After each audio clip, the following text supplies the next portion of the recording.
Welcome to Harrington Builders PLC. We are happy you are here. We developed this orientation video to get you acquainted with Harrington's Builders PLC, what we do, why we do it, and how you fit into the bigger picture. The goal of this video is to contain all the relevant information you need to know to be able to ensure yours and your colleagues' safeness on our sites.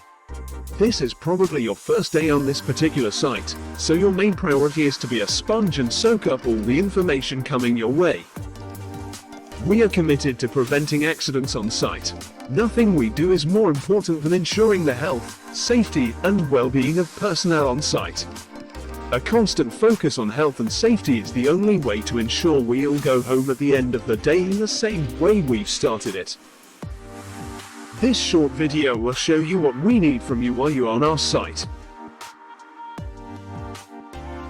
It is extremely important to always know who is on site at any given time. In the event of an emergency, such as a fire, it will then be possible to determine whether anyone has been unable to evacuate the site. You will be required to sign in and out upon entering or leaving the site.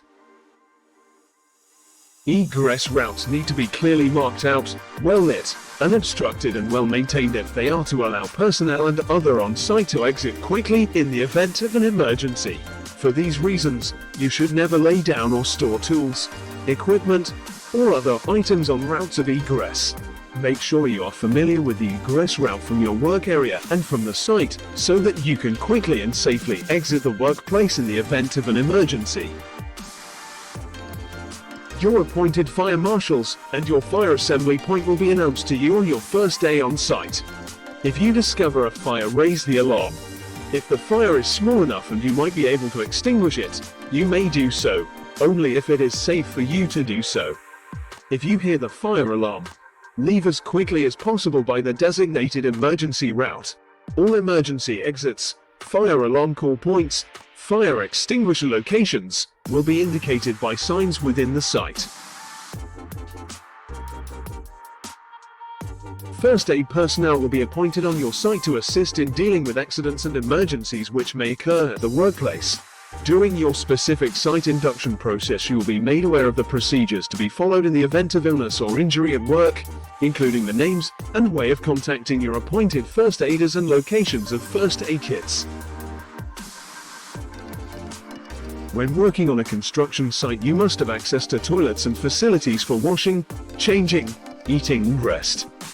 Welfare is a fundamental and basic necessity for all workers in a construction site. Please ensure you maintain them in a clean and hygienic condition and report any departure from such.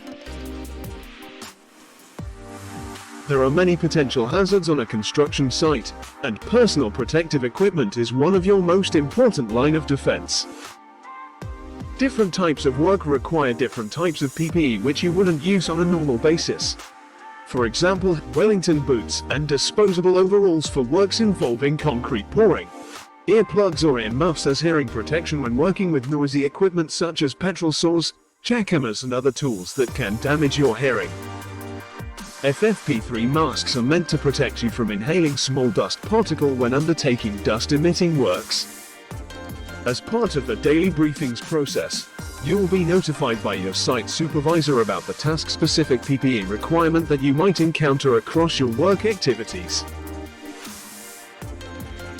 Those who work on construction sites are often required to work at height and in environments where hazardous materials are present. Working at height must be properly planned and supervised, and certain approaches and precautions should be adopted. Use equipment with an extra level of safety to reduce the risk of fall. For example, edge protection systems or the use of fall arrest or fall restraint systems. There are many moving objects commonly encountered on construction sites. These include overhead lifting equipment, delivery vehicles, and diggers, all of which move around and usually in even terrain. You should always avoid working close to the moving object. Be vigilant of your surroundings, and you should wear personal protective equipment, such as high visibility jackets, to ensure you are seen. Hand-on vibration syndrome is a painful and debilitating disease of the blood vessels, nerves, and joints. It is usually caused by the prolonged use of handheld power tools, including vibrating power tools and ground working equipment. For works involving vibration tools, you will be provided with a Reactech watch, a wrist-worn device which will inform you if your daily personalized exposure thresholds are near to be exceeded. Materials and equipment are constantly being lifted and moved around construction sites. Handling carries a degree of risk. Where duties involve manual handling, adequate training for safe manual handling of materials will be provided you. Excavations should be properly supported, stepped or battered back to prevent them collapsing. Excavation support may involve the use of shuttering and shoring or a trench box system. A safe means of access into the excavation need to be provided at all times, such as a Tammet step system. Fencing or coverings need to be in place to prevent anyone falling into the excavation. You will also need to prevent excavated material falling into the excavation.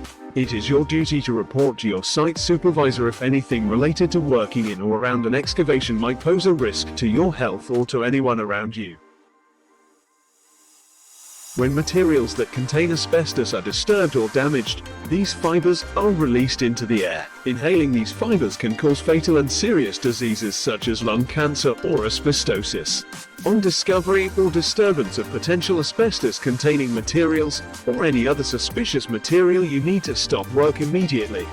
You need to inform others locally not to further disturb the material. Where appropriate, you'll have to apply water with a sprayer on low setting to reduce potential for further dust to be disturbed.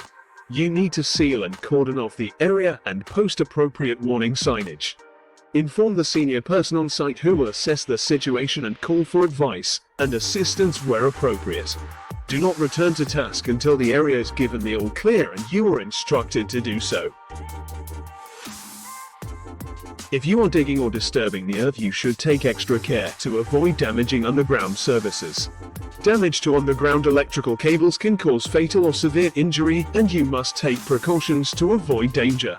Excavation work should be properly managed to control risks through planning the works, using service drawing plans, cable locating devices, and safe digging practices. The dust on construction sites is often an invisible, fine, and toxic mixture of hazardous materials and fibers. This can damage the lungs and lead to diseases such as asthma and silicosis. It is the duty of HBPLC supervisors to ensure respiratory protective equipment is used by all their employees when the circumstances dictate so. You will be subject to face-fit testing to ensure that the selected respiratory protective equipment is suitable for you. Housekeeping is crucial to safe workplaces. It can help prevent injuries and improve productivity. Good housekeeping levels can prevent slips, trips and falls, and also eliminate fire hazards. As a site operatives, you are responsible for keeping unnecessary materials from accumulating in your working area. Many accidents involving plant are the result of untrained or inexperienced workers driving construction vehicles. The use of any site, plant or vehicle on a HBPLC site is restricted to competent drivers who have been authorized to operate that vehicle. As a plant operator, you can prevent any unauthorized use of your plant by not loaning keys to other workers and by turning off your plant's engine when plant not in use and removing the key whenever you leave that plant. The responsibility of ensuring your plant or equipment is in good condition and in good working order at all times rests with you, the user.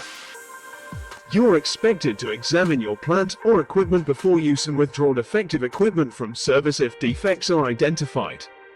Such defects are to be recorded on the plant inspection checklists and reported to your site supervisor.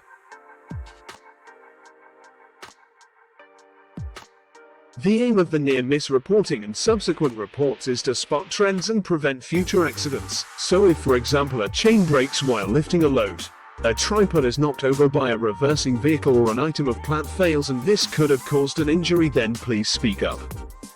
Every month we hold a safety meeting in the office, and it's this kind of information that is needed to help prevent someone being injured in the future. If someone has been injured in the workplace, it is a legal requirement to report it. Any injury, Disease or dangerous occurrence must be documented and a copy of the accident report must be retained as a record. The information gathered by accident reports assist the HBPLC in identifying where and how risks take place so that they can implement future health and safety procedures that will help prevent recurrence.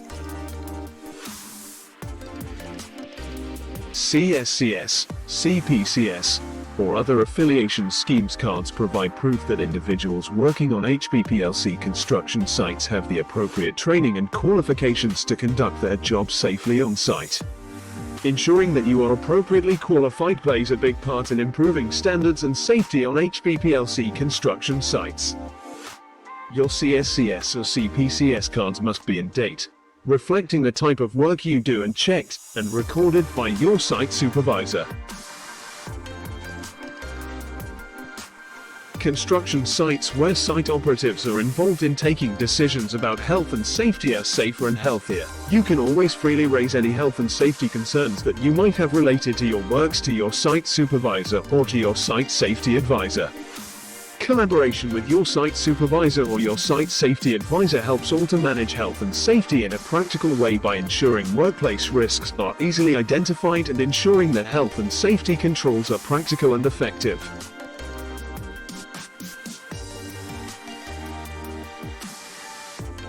Principal contractors have an important role in managing health and safety risks during the construction phase. Principal contractors have ongoing arrangements in place for managing health and safety of all site operatives. You must make yourself familiar with all these arrangements and comply with them at all times. Disciplinary procedures are concerned with any infringement of HBPLC's policies or procedures, or any failure to meet the required standards of behavior or conduct. Such procedures are necessary to ensure the safety of all HBPLC operatives at work on all HBPLC sites. The company health and safety procedures will be delivered to you as part of your induction process. You have a legal requirement to help the workplace remain safe, with a responsibility to take care of your own health and safety and that of others who may be affected by your actions at work. You can help keeping the workplace safe by ensuring that you and your work colleagues follow the safety instructions laid by HBPLC.